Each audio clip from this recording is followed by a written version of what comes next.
अस्सलाम वालेकुम। आज की हमारी इस वीडियो का टॉपिक है गलिवर्स ट्रैवल्स बुक 1 जो कि लिखी है जॉनथन स्विफ्ट ने। ये जो पूरा एक तरह का नॉवल है गलिवर्स ट्रैवल्स, बेसिकली जिस दौर में ये लिखा गया था, जॉनथन स्विफ्ट जो कि एक आयरिश राइटर हैं उनकी तरफ से, उस दौर में नॉवेल्स एज़ सच प्रॉपर्ली इजाद नहीं हुए थे। हम ये कह सकते हैं कि ये जो है ये नॉवेल्स की इन्वेंशन से थोड़ा पहले का टाइम था, तो इसको earliest novels of English literature माना जाता है। इसको इसके अलावा रॉबिन्सन क्रूज़ो है, ये कुछ नॉवेल्स हैं और पिलग्रिम्स प्रोग्रेस है, ये स्टार्टिंग के नॉवेल्स हैं और उस टाइम पे जब इनको राइटर्स लिखते थे तो उनको एक्चुअली पता नहीं होता था कि हम नॉवेल्स लिख रहे हैं, क्योंकि नॉवेल की कोई टर्म उस टाइम पे नहीं थी। सो आज भी इसको हम यूजुअली प्रोज़ के सब्जेक्ट के अंदर डील कर रहे होते हैं। बेसिकली अगर हम देखें तो ये एक तरह का नॉवल है जो कि बहुत एक्सटेंसिव है, 4 बुक्स पे मुश्तमिल है, 4 इसकी बुक्स हैं और आज हम जिसको डिस्कस करने जा रहे हैं वो है बुक 1, यानी कि इसका पार्ट 1 हम कह सकते हैं। सो सबसे पहले जैसे कि मैंने बताया कि ये जॉनथन स्विफ्ट ने लिखा है और इसके अंदर नाम से ज़ाहिर है एक ट्रैवलॉग टाइप का है कि हम इसके अंदर देखते हैं कि एक बंदा है जिसका नाम है लैम्यूल गुलिवर और वो अपना जो भी वो सफ़र करता है वो इसके अंदर हम देखते हैं। तो चलिए इसको प्रॉपर्ली स्टार्ट करते हैं। सबसे पहले ये देख लेते हैं कि लैम्यूल गुलिवर कौन था। ये एक सर्जन था और इसको शिप पे अपॉइंट किया गया था एज़ अ सर्जन, ठीक है? जैसे डॉक्टर्स वगैरह की ज़रूरत होती है शिप में, तो इसको अपॉइंट किया गया वहाँ पे।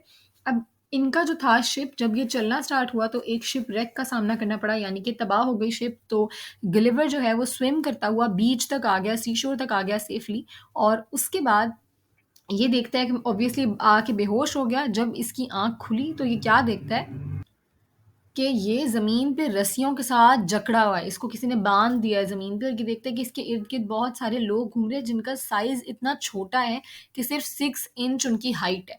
और ये जो लोग हैं, ये जो लैंड है उसको नहीं पता था कि वो किधर आ गया। तो ये बेसिकली हमें नॉवल के अंदर बताया जाता है कि ये जो लैंड है इसका नाम होता है लिलीपुट और ये जो लोग हैं इसमें रहने वाले इनको हम लिलीप्यूशियंस कहते हैं और ये 6 इंच सिर्फ़ इनकी हाइट थी। अब ये उनसे बात करना चाह रहा था बट बात कर नहीं पा रहा था क्योंकि एक तरह का लैंग्वेज बैरियर था, उनकी लैंग्वेज कोई और थी, इसकी लैंग्वेज ऑब्वियसली कोई और थी, इंग्लिश थी, तो इसको पता नहीं था कि बात कैसे करनी है।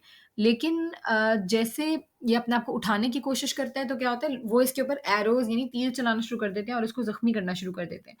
फिर जब ये ज़्यादा स्ट्रगल नहीं करता उठने की और लेटा रहता है तो उनको पता लग जाता है कि ये अपना एक सबमिसिव बिहेवियर शो कर रहा है और बता रहा है कि अब मैं कुछ नहीं करूँगा। तो जब वो ये देखते हैं कि ये कुछ भी नहीं कर रहा, फिर वो इसको लाके खाना वगैरह देते हैं और जो ज़ख्म इसके हुए होते हैं उनको साफ़ करते हैं, उनकी पट्टी वगैरह करते हैं, दवाई वगैरह लगाते हैं, जो करना होता है वो सब इसको पूरा करके प्रॉपर्ली रेडी। उसके बाद ये लोग जो हैं आगे इसको लेके भी जाएँगे अपने किंग के पास। लेकिन यहाँ पे जो चीज़ हम देखते हैं, एक थीम नॉवल का जो कि यहाँ पे हमें सामने आता है, वो है मोरल वर्सेस फिज़िकल पावर।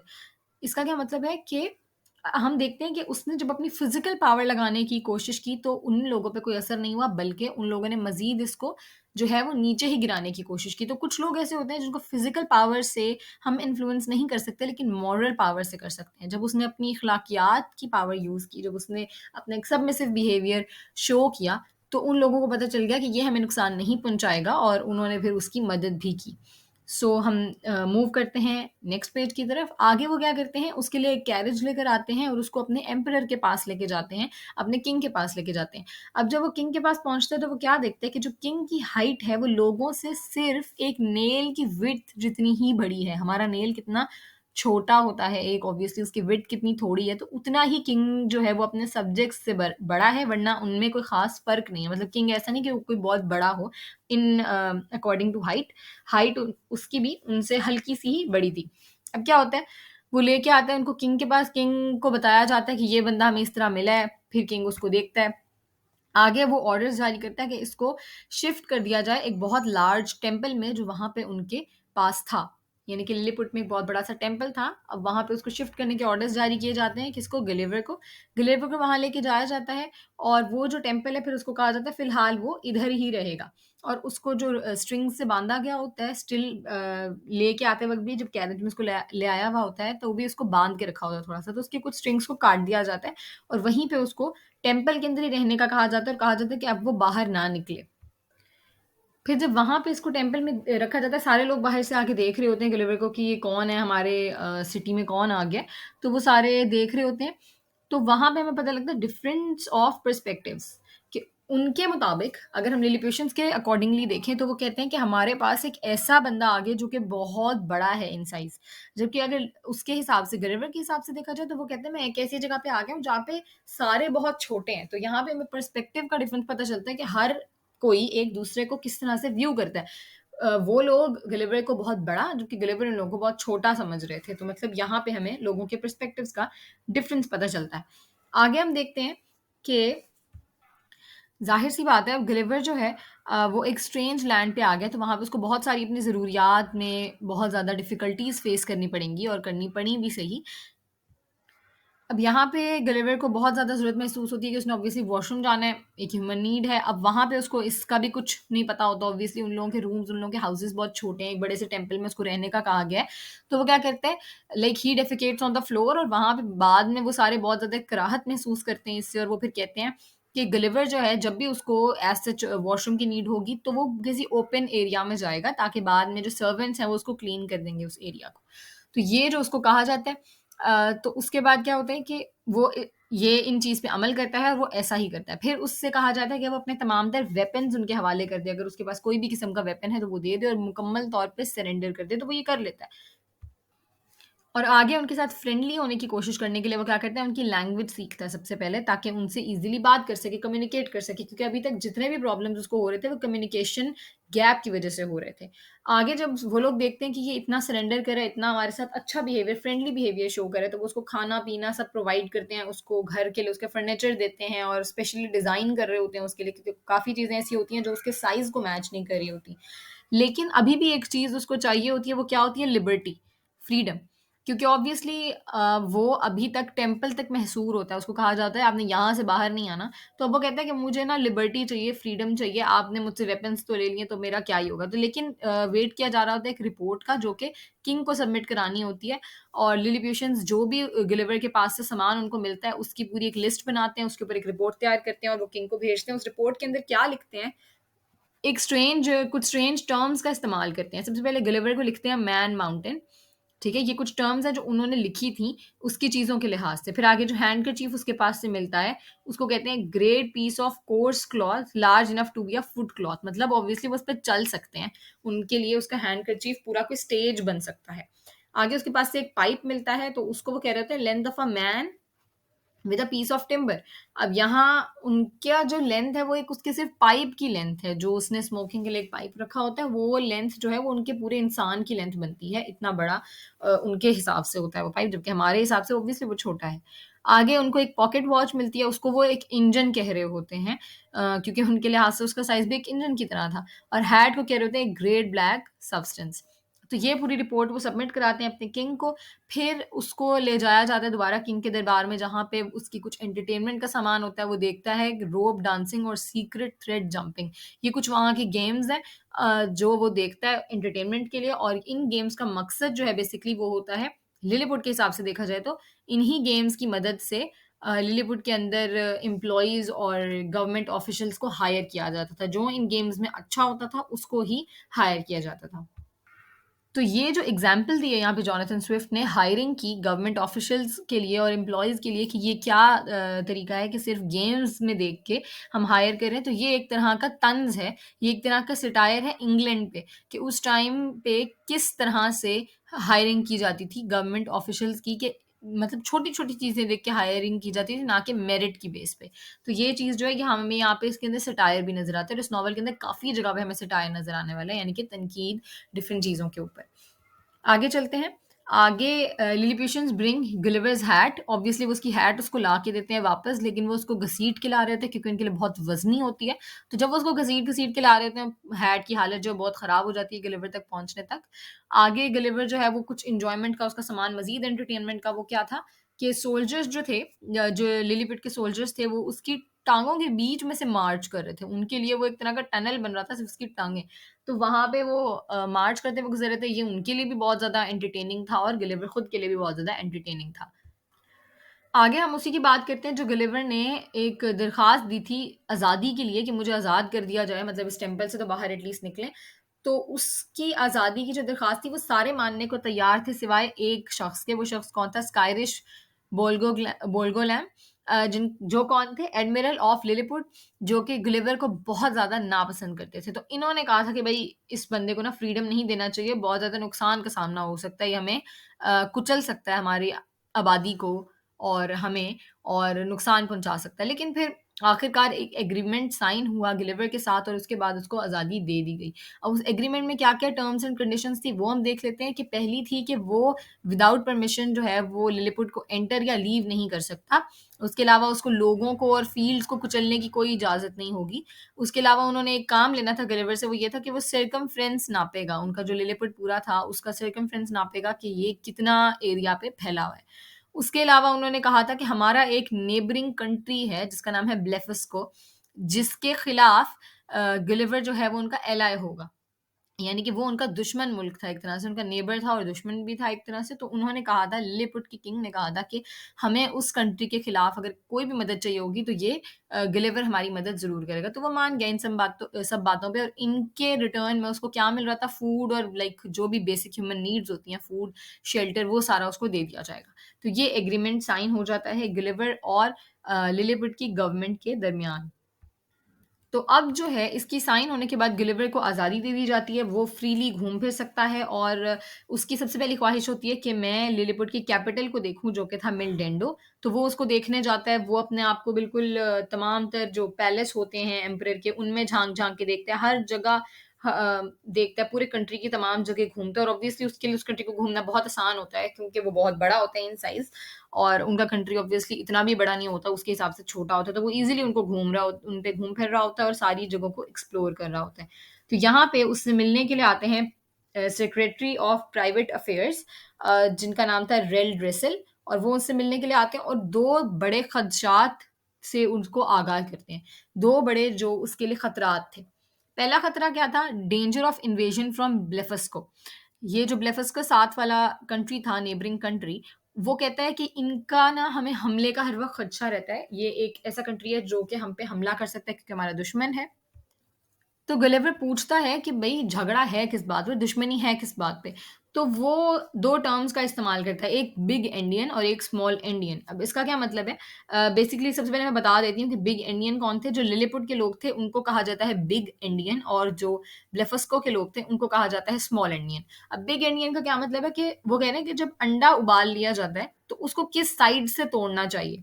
जो बिग एंडियन लोग हैं वो कहते हैं कि जो अंडे की बड़ी साइड होती है, ऑब्वियसली एक अंडा आप अगर अपने ज़हन में लाएँ, उसके 2 जो साइडें होती हैं, एक साइड जो होती है वो थोड़ी नैरो किस्म की होती है, एक साइड जो होती है वो थोड़ी चौड़ी किस्म की होती है। तो जो चौड़ी यानी बड़ी साइड है, कुछ लोग कहते हैं कि अंडे को छीलते वक़्त, अंडा उबालने के बाद उसको जब छीलते हैं ऐसे काउंटर पे या कहीं थोड़ा हार्ड सरफेस पे मारते हैं तो उसमें क्रैक्स आते हैं, फिर उसको छीला जाता है। तो कह रहे हैं कि जब छीलने लगे तो बड़ी वाली साइड को सबसे पहले मार के उससे छीलना शुरू करें, और जो स्मॉल इंडियन लोग हैं वो कहते हैं छोटी वाली साइड को पहले मार के छीलना शुरू करें। तो यहाँ पे हम देख सकते हैं कि ये कितनी छोटी-सी बात है जिसके ऊपर इतना बड़ा-बड़ा झगड़ा किया जाता है कि उस पे जंगें हो रही हैं, और ये दोनों जो स्टेट्स हैं ये आपस में इतने शदीद कॉन्फ्लिक्ट का शिकार हैं, जबकि ये कोई इतनी बड़ी बात नहीं है, लेकिन ऐसा ही हुई जा रहा है। तो अब यहाँ पे बेसिकली ये भी एक तरह का सटायर है, जैसे कि मैंने पहले भी बताया था कि इसमें सटायर बहुत होंगे इस नॉवल के अंदर, तो ये भी एक तरह का सटायर है, और ये इस तरह का सटायर है कि यहाँ पे एक जो कंट्री है, फॉर एग्ज़ाम्पल हम लिलीपुट को ले लें तो वो इंग्लैंड को रिप्रेज़ेंट करा है, और दूसरा जो कंट्री है जैसे कि ब्लेफस्को, तो वो रिप्रेज़ेंट करा है फ्रांस को, क्योंकि इंग्लैंड और फ्रांस के दरमियान इतनी शदीद, हम कह सकते हैं कि जंग का सा समा था कि वो आपस में इसी तरह से हर वक़्त लड़ते रहते थे। तो यहाँ पे बेसिकली जो जोनाथन स्विफ्ट हैं वो ये बात कन्वे करने की कोशिश कर रहे हैं कि छोटी से छोटी बात पे भी ये दोनों मुल्क आपस में लड़ रहे होते हैं। जैसे कि एग्ज़ाम्पल दी गई है बिग और स्मॉल एंडियन की, कि इतनी छोटी-सी बात पे दोनों मुल्क लड़ रहे हैं और इतनी शदीद उनकी लड़ाई होती है, कि नॉवल में ये भी बताया गया है कि ये जो सारी कंट्रोवर्सी होती है सिर्फ़ इनके स्मॉल और बिग एंड्स वाली,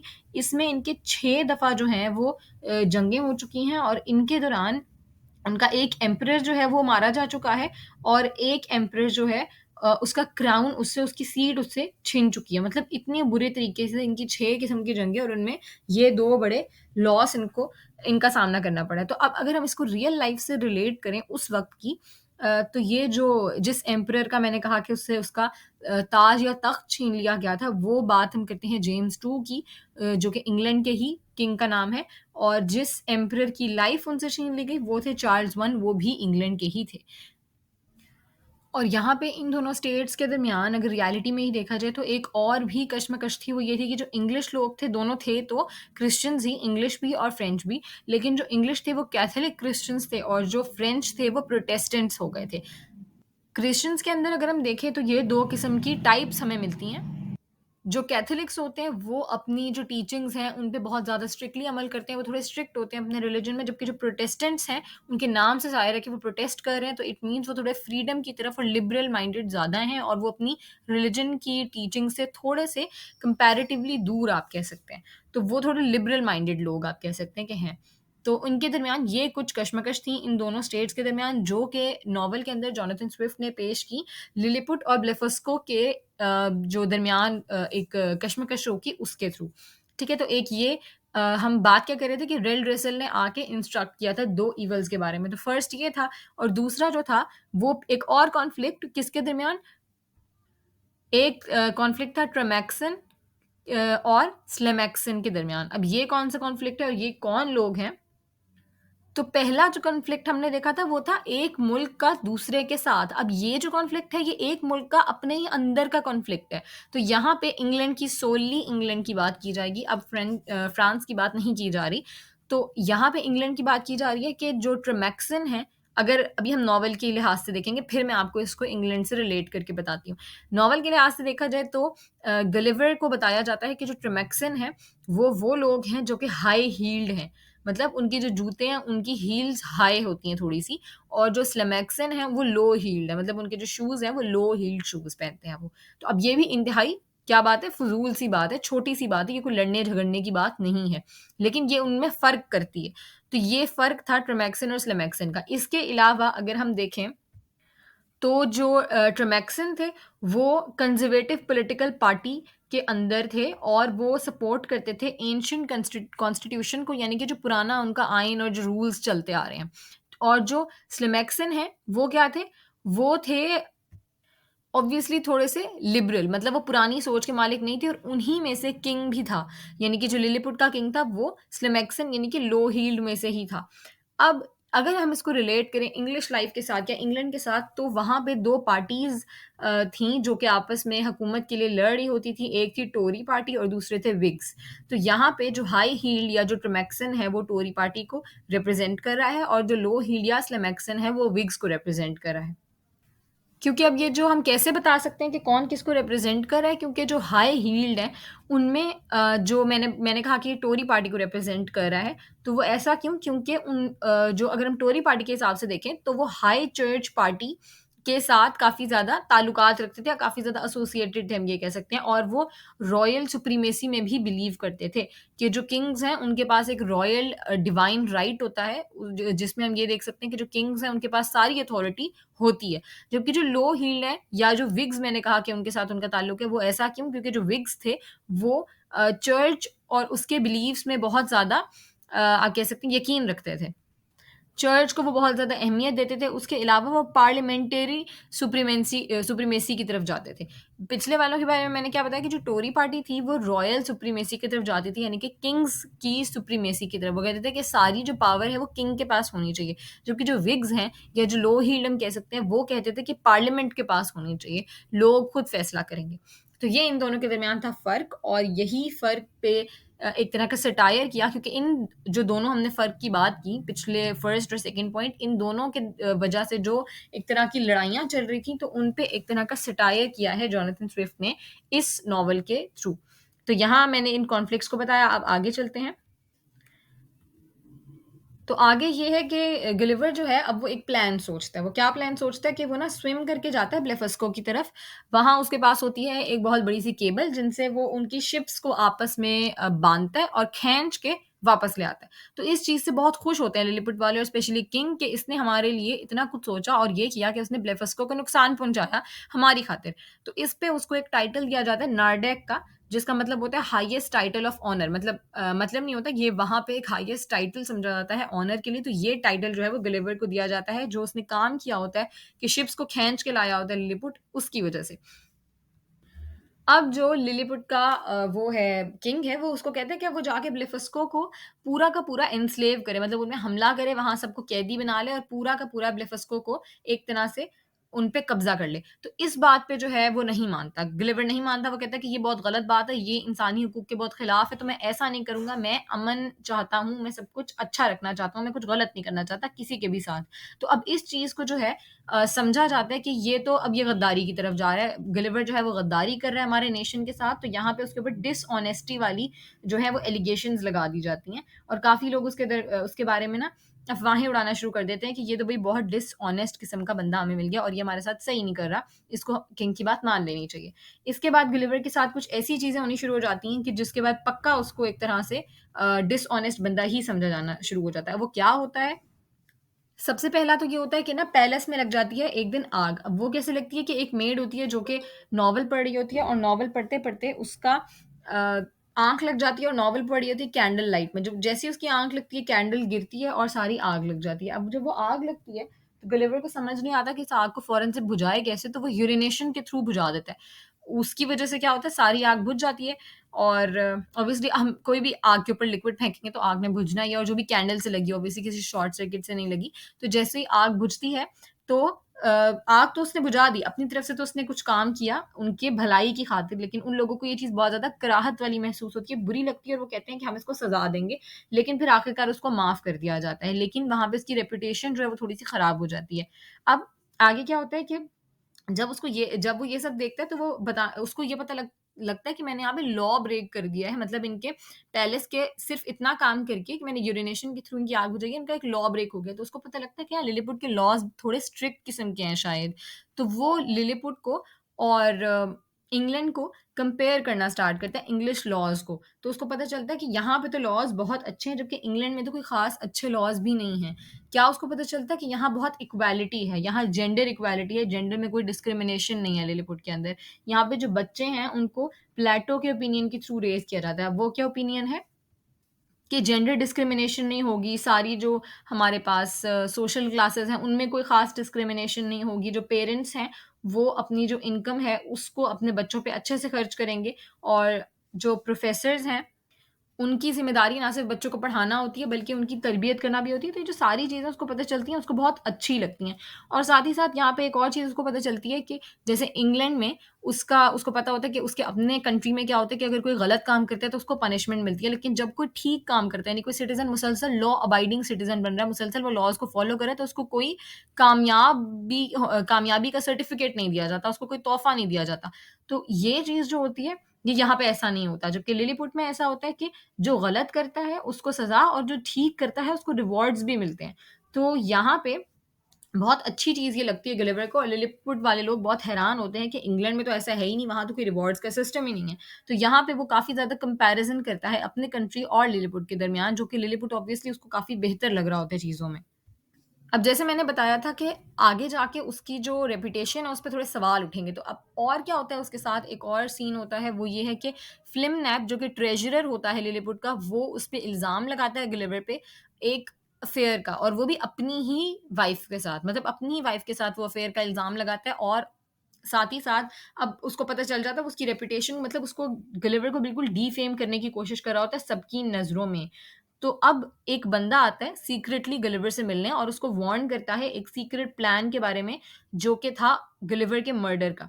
गलिवर को बताता है कि किसी दिन उसको आसानी से मार दिया जाएगा, लेकिन लिलीपुट के जो लोग हैं वो अभी तक इस प्लान पे एग्ज़ीक्यूट क्यों नहीं कर रहे? क्योंकि उनको इस चीज़ की टेंशन है कि वो इतनी बड़ी लाश को छुपाएँगे कैसे, या इतनी बड़ी लाश को वो कहाँ ठिकाने लगाएँगे? सिर्फ़ ये चीज़ उनकी सोच में अभी तक नहीं आ रही, वो इसको सोच रहे हैं, लेकिन वो ये सोच रहे हैं कि किसी दिन हम उसकी आँखें निकाल लें, यानी कि उसको अंधा कर दें गिलिवर को, और फिर आहिस्ता-आहिस्ता वो खुद ही मरता चला जाएगा, हम उसको अज़ियतें दे देंगे और वो मर जाएगा। और इस तरह वो बंदा बताता है कि 3-4 दिन के अंदर इस प्लान को एग्ज़ीक्यूट कर दिया जाएगा और गिलिवर को मार दिया जाएगा क्योंकि उसके ऊपर सिवियर एलिगेशंस लग रहे हैं किस चीज़ के, डिसऑनेस्टी के। तो अब गलिवर डर जाता है इस चीज़ से, तो वो सोचता है कि मैं इसको मतलब मैं ये लिलिपुट छोड़ के भाग जाता हूँ। तो वो क्या करता है, एक नोट लिखता है और नोट छोड़ के ब्लेफस को भाग जाता है। अब तो उनको पक्का लगता है कि ये जो है ये गद्दार था, ये डिसऑनेस्ट था क्योंकि ये ब्लेफस को भाग गया। पहले इसने वहाँ हमला करने से मना किया, फिर अब ये भाग गया उधर, तो वो उस पे पक्के हो जाते हैं। तो अब गिलिवर को होता है कि किसी तरह फ़ौरन से इंग्लैंड भाग जाया जाए। तो एक दिन उसको लकीली एक शिप नज़र आती है और वो उस शिप को थोड़ी-सी ना वो ठीक नहीं होती, मतलब समंदर में उसको तैरती नज़र आती है। वो जाता है समंदर में, उस शिप को खींच के अपने पास लाता है, उसको ठीक करता है और फिर वो कहता है कि मैं यहाँ से इंग्लैंड खुद ही चला जाऊँगा। लेकिन लिलीपुट का जो किंग है वो ब्लेफस्को में पैगाम भिजवाता है कि उनको गुलिवर वापस दे दिया जाए। लेकिन जो ब्लेफस्को का किंग है वो अच्छा होता है और वो कहता है कि नहीं, हम इसको नहीं देंगे, और वो उसकी अपनी मर्ज़ी है कि वो आना चाहे या नहीं। और गुलिवर ऑब्वियसली नहीं आना चाहता। तो गुलिवर क्या करता है कि वो जाता है, वो शिप में निकल जाता है, वो इंग्लैंड की तरफ निकलता है। रास्ते में उसको एक मर्चेंट शिप नज़र आती है, मतलब ऐसी शिप जिसमें कुछ लोग जा रहे थे अपनी तिजारत वगैरह करने के लिए। तो वो उसकी हेल्प करते हैं, उसको अपनी शिप में ले लेते हैं और उसके बाद वो इंग्लैंड पहुँच जाता है और इंग्लैंड पहुँचने के बाद अपनी फैमिली से मिल लेता है। आगे क्या होता है, बस थोड़ा-सा एंड ये कि वो अपनी फैमिली से मिलता है, फैमिली से मिलने के बाद वो उनको सेटल करता है घर के अंदर। उसके 2 बच्चे होते हैं पहले से, एक जॉनी और एक बेटी, और वो उनके साथ अपनी लाइफ़ अच्छे से गुज़ारता है। वहाँ पे वो ना अपने साथ कुछ लिलीपुट से काउज़ ले गया होता है।